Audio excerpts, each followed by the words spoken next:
할렐루야. 오늘도 주 앞에 전심으로 예배하는 우리 성도님들의 삶에 주님의 은혜와 사랑이 가득하시기를 축복합니다. 자, 여러분, 어린 시절을 추억하시는 분들은 자신의 부모님들이 그 시절 왜 이렇게 싫어하는 음식이 많았는가 떠올리시게 될 텐데요. 돈가스를 먹으러 가면 아버지는 돈가스는 느끼해서 별로야 라고 하면 자식들 많이 먹게 하시죠. 그리고 짜장면을 먹으러 가면 어머님은 짜장면이 싫다고 하셨죠. 그리고 치킨을 먹으면 당신은 치킨 목이 제일 맛있다 하면서 살도 별로 없는 걸 뜯어 드시는 우리 은혜 부모님들을 생각하게 됩니다. 자, 제가 SNS에서 한 글을 보았습니다. 이제 40을 바라보는 한 가장의 글이었는데요. 자신의 기억 속에 있는 아버지는 꽃게탕을 먹을 때면 항상 살이란 살을 다 발라가지고 아들에게 주셨대요. 그리고는 언제나 당신은 꽃게를 싫어하신다면서 꽃게탕 국물에 밥을 말아 드셨지요. 고등학생 때에 어느 날 다시 밥상에 꽃게탕이 올라왔을 때 의문이 들었다고 합니다. 아버지는 정말 꽃게를 싫어하시는 걸까? 여전히 게살을 바리고 계신 아버지께 아버지도 좀 드시라고 넌지시 말씀드렸더니 손살을 치시면서 나는 꽃게 좋아하지 않아. 너 많이 먹어 하면서 다시 아들 밥숟가락에 이렇게 올려주셨답니다. 당시 그 모습을 보고는 철없는 이 아들은 아버지가 정말 꽃게를 싫어하시는구나 라고 생각하면서 그 게살을 남김없이 다 먹었대요. 그런데 이제 40을 바라보는 한 가정의 가장이 되고 보니까 아버지의 마음이 그게 아니었을 거라는 생각이 드는 거예요. 오랜만에 부모님과 식사하는 기회가 되었고요. 또다시 꽃게탕을 먹게 되었는데 아버지는 여전히 아들을 위해 게살을 발라줍니다. 아들을 향한 아버지의 마음을 이제 느끼게 된 아들은 이제 자신도 돈을 많이 벌고 있으니까 얼마든지 꽃게를 사 먹을 수 있으니까 아버지도 많이 드시라고 얘기했어요. 그랬더니 여전히 아버지는 당연하신 듯 나는 꽃게 안 좋아해. 너 많이 먹어. 나는 국물만 있으면 돼. 라고 얘기했대요. 순간 울컥해진 이 아들이 꽃게를 싫어하시는데 어떻게 꽃게탕 국물에 그렇게 맛있게 드십니까? 이제 걱정 마시고 아버지도 많이 드세요. 라고 말씀드렸더니 옆에 있던 어머니께서 이렇게 말씀하셨습니다. 너희 아버지는 국물이라면 양잿물도 마실 사람이야. 해산물이라면 진저리 치는 사람이라 반찬 때문에 내가 얼마나 고생했는지 몰라. 다행히 국으로 끓이면 국물은 잘 먹어서 해산물도 탕으로 끓인 거야. 라고 말씀했더니 아버지가 이렇게 얘기했어요. 해산물은 비리잖아. 그렇습니다. 아버지는 꽃게가 정말 싫으셨던 거였어요. 정말로 싫으셨던 거예요. 여러분, 아들이 느끼는 아버지는 뭔가 자식을 위해 좋은 것을 포기하는 그런 분이라고 생각했는데 정말로 꽃게를 싫어하실 줄은 몰랐던 거죠. 이제 40이 다 돼가는 그때의 사실을 알게 된 거예요. 여러분, 그렇죠. 싫어하는 음식을 어떻게 맛있게 먹겠습니까? 잘 먹는 사람, 맛있게 먹는 사람 줘야죠. 싫어하는 거 굳이 내 앞에 놓고 비싼 거니까 내가 못 먹더라도 갖고 있어야지. 이거는 도둑놈 심보 아닙니까? 내가 못 먹겠으면 맛있는 거를 다른 사람에게 권할 수 있는 것도 참 아름다운 일인 것 같아요. 사람마다 좋아하는 음식이 있고 거르는 음식이 있습니다. 그런데 어떤 이들은 단순히 싫어하는 수준을 넘어서서 알레르기 반응을 일으키는 사람들도 있잖아요. 굉장히 위험하잖아요. 단순히 좋아하는 음식이냐 싫어하는 음식이냐를 넘어서 생명의 위협을 느낄 만큼 두려움을 갖게 하는 음식을 먹게 하거나 그것으로 자신을 향한 사랑을 시험해보게 한다? 여러분, 범죄예요, 그거는. 제가 전에도 한번 그런 글을 봤는데요. 땅콩 알레르기가 있는 친구에게 항상 말을 들어왔는데 진짜일까 궁금해서 땅콩 소스가 들어간 토스트를 사다 주고는 먹게 해서 응급실에 실려가는 일을 어떤 학생이 벌였어요. 여러분, 장난이었다, 궁금했다 말했지만 여러분 결국 경찰 조사를 받을 수밖에 없었어요. 왜냐하면 목숨을 가지고 장난친 거니까. 목숨을 가지고 시험한 것이기 때문입니다. 여러분, 그러니까 누구든 타인의 삶을 내 기준으로 판단해서는 안 돼요. 땅콩 소스 맛있는데 왜? 나한테나 그런 거잖아요. 그렇죠? 누군가는 그것이 독이 될 수 있는 거예요. 여러분, 과일 사러 갔다가 복숭아가 너무 맛있는데 우리 부목사님 사다 줘야지. 안 돼요. 큰일 납니다. 복숭아 먹으면 실려갑니다, 저 사람은. 무슨 말인지 아시겠죠? 이런 거예요. 그리고 차라리 수박 한 통 사주는 게 나아. 복숭아 알레르기가 아주 심해요. 시험해보지 마십시오. 복숭아 괜히 갈아가지고 어디 물에 살짝 타고 안 돼요. 시험해보지 마세요. 내 기준으로 복숭아가 맛있는 건 나에게 해당되는 거예요. 그것이 위험한 사람에게는 절대 맛있지 않아요. 독입니다. 여러분, 오늘 우리는 시험에 대한 이야기를 나눠보려고 합니다. 여러분, 시험이라 함은 지식이나 재능, 실력 따위를 일정한 절차에 따라 알아보고 평가하는 것을 말하지요. 그런데 이 시험이라는 말은 종종 사람의 됨됨이를 알아보기 위해서 떠보는 것 또는 그런 상황을 만들어 갈 때도 사용됩니다. 여러분, 그렇다면 하나님과 인간 사이에서 시험이라는 단어가 적용되려면 적어도 창조주와 피조물이라는 개념을 벗어나서는 안 된다는 거예요. 다시 말해, 하나님과 인간 사이에서의 시험은 하나님께서 당신이 만드신 피조물이 당신의 뜻에 합당한 삶을 살아가는가를 확인하시기 위해 사용하시는 것이 시험이에요. 때문에 시험의 주관자와 대상이 명확해야 된다는 겁니다. 그것은 다시 말씀드리면 우리가 하나님을 시험하려 해서는 안 된다는 거예요. 오늘 본문 7절에는 아주 황당한 구절이 등장합니다. 한번 읽어볼까요? 7절 상반절인데요. 시작.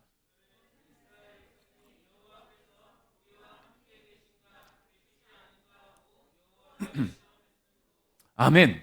여러분, 시험의 주관자와 대상이 완전히 뒤바뀐 상황을 이스라엘 백성들이 만들어낸 것인데요.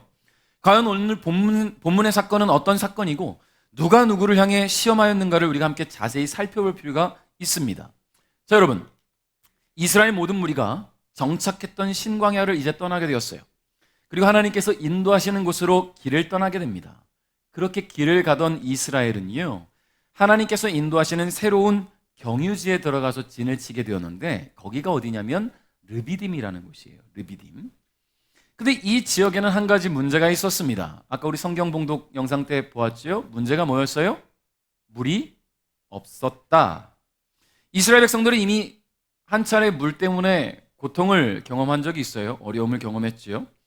마실 물이 없어서 고통받을 때 마라의 쓴물을 만나게 되었고 그곳에서 불평하며 원망하던 이스라엘 백성들을 위해서 하나님께서는 이 마라의 쓴물을 단물로 바꿔주셨습니다. 그리고 나서 약 3시간 거리에서 엘림이라는 오아시스를 만나게 하셔서 이스라엘 백성들로 하여금 공급하시고 채우시는 하나님을 경험하게 하셨어요. 자, 이쯤 되면 하나님은 우리의 필요를 채우시는 분이구나 라고 인지할 법도 합니다. 여러분이 그 상황이라면 그렇게 느끼겠죠? 하나님은 나의 필요를 채우시는 분이야. 나의 갈증도 해결해 주시는 분이야. 하나님 나의 어려움을 방치하지 않으셔 라고 생각할 거예요. 근데 오늘 르비딤에서 이스라엘 백성들은 또다시 물을 찾지 못하자 불평과 불만을 터뜨립니다. 근데 이번에는요, 그들의 불만을 드러내는 수위가 매우 높았어요. 2절 상반절 읽어봅니다. 시작.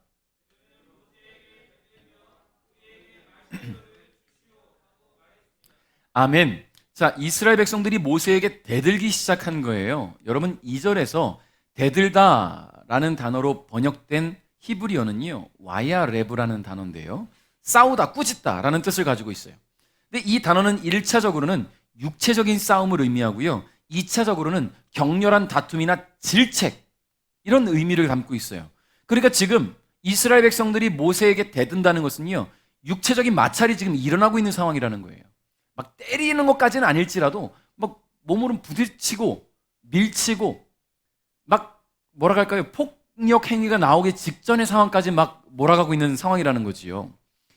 여러분, 이런 공격적인 태도로 맹비난을 퍼붓고 있는 상황에 지금까지의 불평과 불만이 대규모 평화 시위였다면 이번엔 대규모 폭력 시위가 될 수도 있겠구나라는 생각이 듭니다.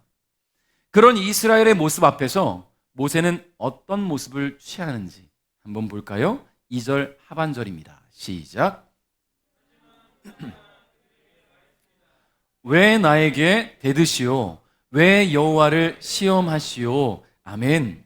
자, 여러분, 모세는 자신을 향해 달려드는 이스라엘 백성들의 행동이 여호와 하나님을 시험하는 것이라고 규정합니다. 모세의 이와 같은 태도는 당연하죠. 문제를 만날 때마다 모세를 향해 비난의 칼을 세우고요, 하나님을 원망하던 이스라엘의 모습은 끊임없이 채우시고 공급하시는 하나님의 사랑을 시험하는 것이기 때문이에요.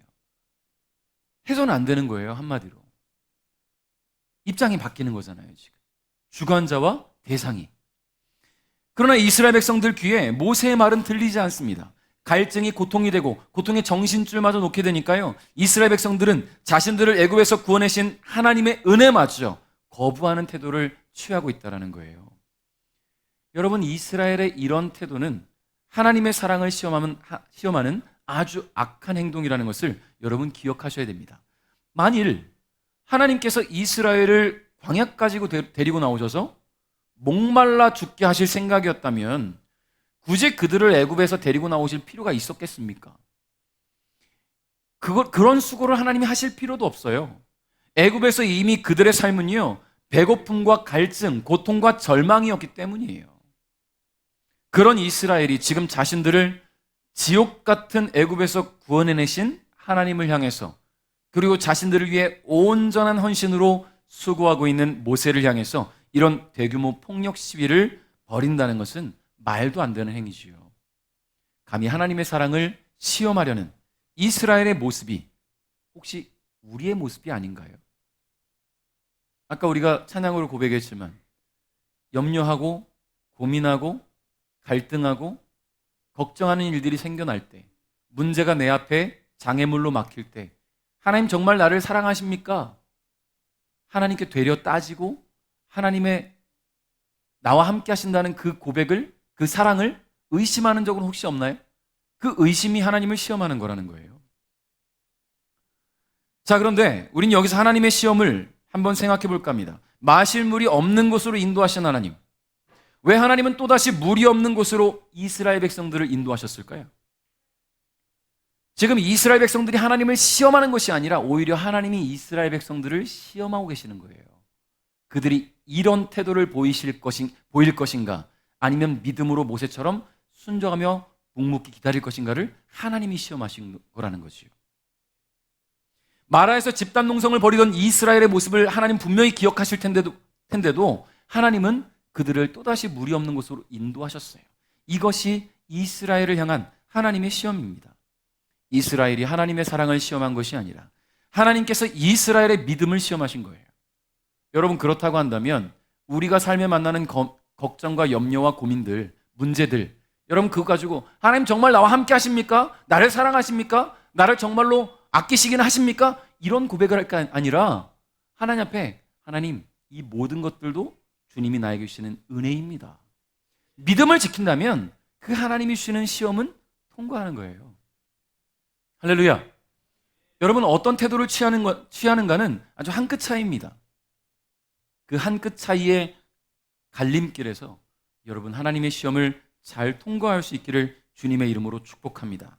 자, 하나님께서 이스라엘의 믿음을 시험하실 때 믿음의 그 시험의 대상자는 한 사람 더 있었어요. 바로 모세였습니다. 자, 오늘 본문 말씀이 출애굽기 17장 1절부터 7절 말씀인데 우리는 이 출애굽기 말씀과 함께 생각해 보아야 할 구절이 있어요. 민수기 20장 1절부터 13절인데요. 이곳에도 오늘 본문과 동일하게 무리바물 사건이 기록되어 있습니다. 자, 그런데 동일한 사건 같지만 다른 사건이라는 것 우리가 기억을 해야 돼요. 자, 지도를 잠깐 보시면, 자, 출애굽 17장에서 무리바물 사건은 르비딤에서 일어나는 것이고요. 민수기 20장에서 일어난 사건은 가데스 바네아에서 무려 40년의 갭이 있어요. 옛날에는 그냥 성경만 딱 볼 때는 동일한 사건이야 라고 생각을 했는데 말씀을 묵상하고 되어지는 과정을 보면 두 사건은 다른 사건이라는 것을 기억하시기 바랍니다. 자, 이것을 머릿속에 넣으시고, 자, 오늘 본문 출애굽기 17장 1절부터 7절은요 출애굽 이후에 신광야의 르비딤에서 출애굽 1세대가 경험한 거예요. 자, 그리고 민수기 20장 1절부터 13절은 40년이 흘러 출애굽 1세대가 모두 죽고 난 뒤에 광야에서 태어난 세대, 즉 출애굽 2세대가 가데스 바네아에서 경험한 사건입니다. 자, 그런데 두 사건 모두 무리바 물 사건으로 기록되어 있어요. 자, 그럼 무리바가 뭐냐? 우리가 성경만 딱 보면 두 사건이 똑같은 동일한 사건이라고 느끼는 것은 무리바 사건이기 때문이에요. 무리바라는 게 뭐냐면 다퉜다라는 거예요. 하나님과 다툰 사건, 물 때문에. 그래서 무리바 물 사건. 출애굽 17장에 출애굽 1세대가, 민수기 20장에 출애굽 2세대가 하나님과 다퉜다라는 이야기입니다. 자, 오늘 르비딤에서 물이 없어 모세를 압박하며 폭력 시위를 벌이고 있는 이스라엘 백성들 앞에서 모세는 하나님의 도우심을 구하고 부르짖어 기도합니다. 모세의 간구에 하나님은 다시 한번 당신의 선하심과 인자하심을 이스라엘에게 베푸시는데요. 5절, 6절 한번 다 같이 읽어봅니다. 시작.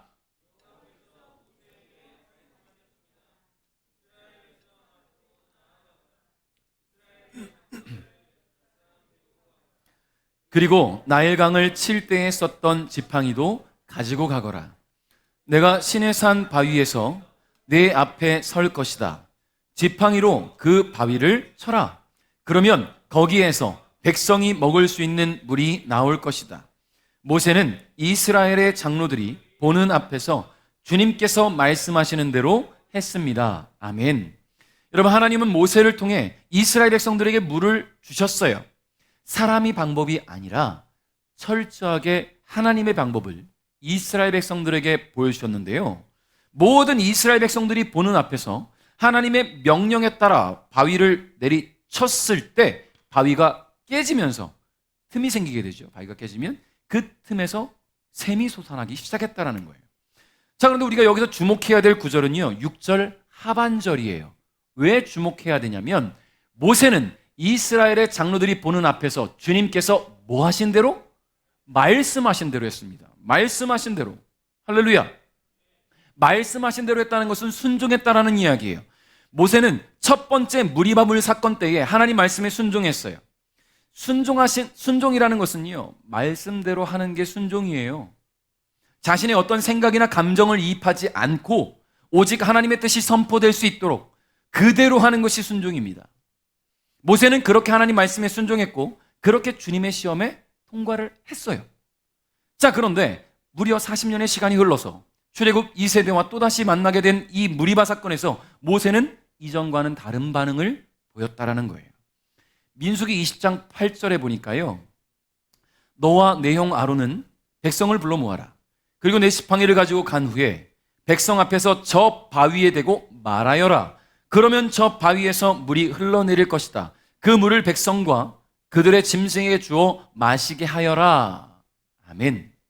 여러분, 두 번째 무리바물 사건에서의 하나님의 명령은 하나님이 지정하신 바위를 향하여서 물을 내라라고 말하라는 거예요. 말하라. 여기에서 바위로 번역된 히브리어 셀라는요, 거대한 바위를 의미하는 것이 아니고요, 바위에 갈라진 틈을 이야기하는 거예요. 그래서 우리 지금 성경에서는 바위로 번역했지만 히브리어는 셀라라고 써 있는데 바위가 아니라 그 바위의 틈. 여러분, 직역하면 백성 앞에서 저 바위 틈에 대고 말하라는 거예요. 여러분, 그렇다는 것은요, 내려칠 필요가 없는 거예요. 이미 갈라져 있으니까. 거기서 물이 솟아나올 준비가 되어 있는 겁니다. 그런데 이와 같은 명령을 받은 모세의 태도를 한번 보겠습니다. 민수기 20장 10절부터 11절. 이건 같이 한번 읽어볼까요? 시작.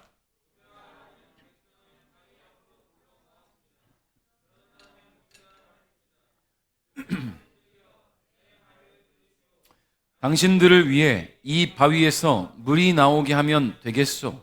모세는 손을 높이 들고 그 바위를 지팡이로 2번 내리쳤습니다. 그러자 바위에서 많은 물이 흘러내렸습니다. 백성과 그들의 짐승이 그 물을 마셨습니다. 아멘. 할렐루야. 여러분, 모세는 하나님 말씀에 순종하지 않았어요. 반만 순종했어요. 하나님은 모세에게 바위 틈에 말하라고 말씀하였으나 모세는 분노를 참지 못해서 바위를 지팡이로 내리칩니다. 2번이나 내리쳤어요. 이미 바위에 틈이 있었기 때문에 지팡이로 내리치지 않아도 말씀대로 하면 거기서 물이 솟구칠 겁니다. 그러나 모세는 분노를 참지 못했어요. 지난 40년 동안 보아온 이스라엘의 모습이 답답했겠죠. 여러분, 저 같아도 그럴 것 같긴 해요. 화가 나겠죠. 매번 뭔가 문제를 만날 때마다 원망하고 불평하면 그럴 수 있을 것 같다는 생각이 들어요. 그런데 잘 지켜왔던 모세가, 잘 순종해왔던 모세가 그 시간이 흘러가는 동안 자기의 생각이 들어가진 않았을까? 자신의 경험 때문에 이스라엘 백성들에 대한 생각들을 다시 한번 하게 되지 않았을까? 이 이스라엘 백성들에 대한 답답함과 짜증이 일순간 폭발하니까 그것이 분노로 뒤바뀌게 되었고요. 그 분노는 단순히 지팡이로 바위를 내리친 게 중요한 게 아니고요. 하나님이 행하라 하신 대로 행하지 않았기 때문에 그것은 어떤 결과를 초래하게 되냐면 하나님이 마치 모세에게 그렇게 말하라고 시킨 것처럼 돼버리는 거예요. 여러분, 모세는 어떤 사람이에요? 하나님 말씀을 대신 전하는 사람이잖아요. 대언자예요. 여러분, 무려 40년을 그렇게 이스라엘 백성들이 모세가 대언한 것들을 보아왔어요. 하나님의 말씀을 대언하는 것을. 근데 모세가 이스라엘 백성들을 향해서 불평꾼들이요, 내 말을 들으시오. 당신들을 위해 이 바위에서 물이 나오게 하면 되겠소 라고 외치면 이스라엘 백성들 입장에선 하나님이 이번엔 좀 짜증이 나셨나 보다. 모세를 통해 저렇게 말씀을 하시는구나. 여러분, 이런 생각이 들 수도 있지 않겠습니까? 결국 무슨 말이냐면 모세의 이 말 한마디는 하나님의 거룩을 가리워 버렸어요. 하나님의 영광을 가리워 버린 것이란 겁니다. 여러분, 그래요. 모세도 오죽 짜증나고 화가 났으면 그랬을까. 그러나 끊임없이 공급하시고 채우셨음에도 여전히 불평과 원망을 일삼는 이스라엘을 하나님도 인내하시고 참으셨어요. 여러분, 하나님이 진작에 죽이시려면 죽이셨을 건데 하나님도 참으셨어요. 그런데 오히려 그 명령에 따라 움직이는 모세가 분노를 참지 못한 것입니다. 이로 인해 그는 하나님의 거룩하심을 가리게 되었고요. 그 결과 하나님의 시험에 통과하지 못하게 됩니다. 그 결과가 너무 참담해요. 여러분, 모세가 호렙산에서 하나님의 부르심을 받은 이후에 애굽에서뿐만 아니라 출애굽 이후 광야에서까지 수많은 고생과 험난한 여정을 겪으면서도 낙담하지 않고 소망의 길을 갈 수 있었던 것이 있었습니다. 그게 뭐냐면 목적지를 받았기 때문이에요. 그 목적지가 어디입니까? 가나안이에요. 약속의 땅. 선조들에게 주신 약속의 땅을 모세에게 약속의 땅에 대한 소망을 주셨어요. 그거 하나 바라보고 지금 힘들어도 걸어가는 건데요. 오늘 이 사건 때문에 모세는 가나안 땅에 들어가지 못하게 됩니다. 이 두 번째 물이 밥은 사건 때 하나님의 거룩하심을 가리게 됨으로 말미암아 가나안 땅 입성을 거절당하게 되었다라는 거예요. 민수기 20장 12절 한번 읽어봅니다. 시작. 너희는 나를 믿지 않고 백성 앞에서 나를 거룩히 여기지 않았다. 그러므로 너희는 내가 약속으로 주겠다던 그 땅으로 백성을 인도하지 못할 것이다. 아멘. 하나님의 결정이 너무나 가혹한 것 아닐까요? 40년 동안 하나님의 말씀대로 살았는데 자신의 노년을 온전히 하나님께 바치고 하나님 명령대로 이스라엘 백성들을 인도해냈던 모세였는데 그 한 번의 사건으로 최종 목적지, 꿈에 그리던 약속의 땅, 가나안 땅에 들어가지 못하게 하신 것은 좀 너무하다는 생각이 들기도 합니다. 무려 40년을 주를 위해 살았는데 근데 약속의 땅에 들어가지 못하게 되었지 않습니까? 여러분이 모세라면 어떻게 하시겠습니까? 지금 그 하나님 말씀을 들었어요. 너는 가나안 땅에 들어가지 못해. 내가 모세라면 여러분, 여기서 또 하나의 시험거리가 찾아오는 거예요. 성경에는 등장하지 않아요. 전적으로 제 생각으로 제가 한번 묵상을 해본 거예요. 이 세 번째 시험은, 모세에게 주어진 세 번째 시험은 또 다른 시험. 선택을 해야 되는 거예요. 자, 나는 이제 가나안 땅에 못 들어가. 여러분, 가나안 땅에 못 들어가요 지금? 이제 모세예요 다. 모세의 감정이입을 하십시오. 계속 이스라엘 백성들 데리고 가겠습니까? 어차피 난 못 가. 어차피 나는 약속의 땅에 못 들어가요. 그런데 계속해서 이스라엘 백성들 데리고 움직이실 준비가 되겠습니까? 그런 마음의 여유가 있을까요? 저는 말씀을 묵상하는데 너무 혼란스러웠어요. 모세가 어떻게 이 난관을 헤쳐나갔을까? 그토록 가고 싶었던 소망의 땅, 약속의 땅, 가나안에 대한 그 소망이 좌절됐는데 이제 절망이 찾아왔는데 계속해서 하나님 말씀 들으면서 어떻게 따라갈 수 있을까? 그런 생각이 드는 거예요. 그런데요, 모세는 후자를 택했어요. 비록 자신은 약속의 땅에 들어갈 수 없게 되었지만 그럼에도 불구하고 하나님의 백성 이스라엘을 인도함에 있어서 마지막까지 최선을 다했습니다. 인간적인 생각 같아서는 하나님, 저는 어차피 가나안 땅 못 들어가니까 여기까지만 할게요. 이게 진짜 인간적인 생각 아닙니까? 이게 진짜 현실적인 사람이잖아요. 누구라도 그렇게 선택하지 않겠습니까? 그럼에도 불구하고 그는 인수인계하고 떠나겠다는 말도 하지 않았어요. 제가 말씀드린 것처럼 이 선택의 기로에 있었다는 것은 성경에 기록되어 있진 않아요. 그런 현실을 마주하고 살아가는 우리가 충분히 생각해 볼 수 있는 사건 아닙니까? 그런데 이후의 기록들을 보면요, 모세는 하나님의 매몰찬 거절의 메시지를 듣고서도 이스라엘 백성들을 계속 인도해 나가요. 이게 너무 신기한 거예요, 저는. 어떻게 이럴 수 있을까? 어떻게? 모세가 어떤 마음으로 계속해서 하나님의 명령을 따르며 이스라엘을 인도했는지 알 수 없어요. 모르죠. 모세를 만나봐야 아는 거지. 진짜 마음으로는 에휴, 진짜 내가 이 사람들 데리고 내가 계속 할 이러면서 갔을지도 몰라요. 사람이니까. 그런데 모세가 경험한 하나님은 그 마음도 아실 거기 때문에 속마음을 숨기고 걸었을까? 나중에 모세를 만난다면, 천국 가서 만난다면 물어보고 싶어요. 그때 심정이 어떨지. 궁금하지 않으세요? 어떤 심정으로 걸어갈 수 있었을까? 가나안 입국까지 말이죠. 참. 그런데요, 한 번의 실수로 하나님의 거룩을 가리게 되어서 가나안 땅에 들어가지 못하게 되었지만 끝까지 순종하며 사명을 감당한 모세에게는요, 하나님이 주신 마지막 순간에 은혜가 있었어요.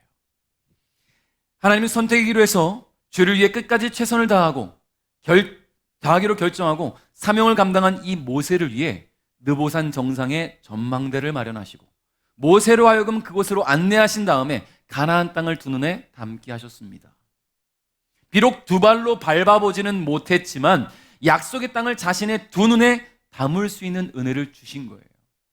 심지어 그 약속의 땅 가나안 멀리까지 육안으로 볼 수 없는, 사람의 육안으로 볼 수 없는 곳까지 하나님은 모세가 볼 수 있게 하셨어요. 천리안이라고 해야 되나요? 마지막 순간에 하나님은 그토록 소망했던 가나안 땅을 모세의 두 눈에 담고 마음에 담을 수 있는 은혜를 주셨다라는 것입니다. 사랑하는 성도 여러분, 원치 않는 일을 만났다고 속상해하고 되는 일이 없다고 불평하고 삶 속에서 만나는 모든 문제들이 하나님이 나와 함께 하시지 않는 것처럼 느껴질 때도 있지요. 하나님이 평탄한 내 삶을 거절하신 것은 아닌가 그렇게 생각이 될 때도 있을 겁니다. 그러나 하나님은 어떠한 경우라도 당신의 백성을 방치하시는 분이 아니라는 것을 기억하십시오. 지금 내가 밑바닥에 있습니까? 방치가 아니에요. 이제 그곳에서 솟구쳐 올라갈 수 있는 은혜를 주시려고 우리를 시험하고 계신 거예요. 삶 속에서 만나는 모든 문제들이 주를 향한 나의 믿음을 시험해 보시는 하나님의 테스트라면 담대하게 믿음이 흔들리지 않고 주님 편에 서야 할 줄 믿습니다. 말씀을 맺을 텐데요, 우리 야고보서 1장 12절을 한번 읽어볼까요? 시작. 시험을 받은 후 더 강건해졌다면 복 있는 자입니다. 자신의 믿음을 증명했으므로 하나님께서 그에게 생명의 면류관을 주실 것입니다. 하나님께서는 자기를 사랑하는 모든 자들에게 영생을 약속하셨습니다. 할렐루야! 야고보 사도는 이렇게 선포했어요. 오늘 우리에게 주어진 시험을 믿음으로 잘 통과한다면 이제 기대해도 좋습니다. 통과하고 계시다면 말이죠. 우리 주님께서 생명의 면류관을 약속하셨기 때문이죠. 모세가 약속의 땅에 들어가지 못하게 됐음에도 불구하고 주님 주신 사명을 끝까지 감당했을 때 느보산에서 가나안 땅을 두 눈에 담을 수 있는 은혜를 입었던 것처럼 오늘 우리에게도 주님이 예비하신 놀라운 은혜와 축복이 마련되어 있음을 기대하시길 바랍니다. 그러므로 여러분, 제가 여러분께 드리고 싶은 말씀은요, 매 순간을 믿음 있는 자로 살아갈 수 있길 바라요. 매 순간을 믿음 있는 자로 말이죠. 사소한 일을 만나든 큰 문제를 만나든 여러분, 그것들 때문에 하나님의 사랑을 시험하지 마십시오. 하나님 정말 계십니까? 아니, 물론 그런 마음이 들 수도 있어요. 그런데 여러분, 하나님 정말 날 사랑하십니까? 정말 계시기나 한 겁니까? 이렇게 외칠 거면 교회 와서 하세요. 교회 와서 하세요. 그러면 그렇게라도 원망하면서라도 기도라도 하면 하나님께서 응답하실 거라는 거예요. 말씀하실 거라는 거예요. 그런데 교회는 찾아오지도 않고 마음이 이미 흔들린 상태로 어딘가로 막 버티겨 나가면서 하나님 계십니까? 여러분, 이건 그냥 원망이고 불평이죠. 잘 안 풀릴 때 하나님께 따지고 싶으십니까? 여기 와서 하세요. 목청 높여서 주님의 이름을 불러가면서 그러면서 하세요. 그러면 돼요. 그건 불평과 원망이 아니라 절규예요. 하나님의 사랑을 느끼고 싶다는 절규거든요. 주님 전을 찾지 않고 우리의 일상 속에서 그러면 불평이죠. 원망이죠. 하나님을 시험하는 거예요. 그러니 여러분, 우리의 믿음이 흔들리지 않기를 바랍니다. 여러분, 수많은 문제들 때문에 오히려 우리의 믿음이 더욱 견고히 되어서 주님의 시험에 통과하는, 그래서 주님 주실 은혜를 소망하며 하루하루 힘차게 나가는 우리 베델 가족 여러분 될 수 있기를 주님의 이름으로 축복합니다.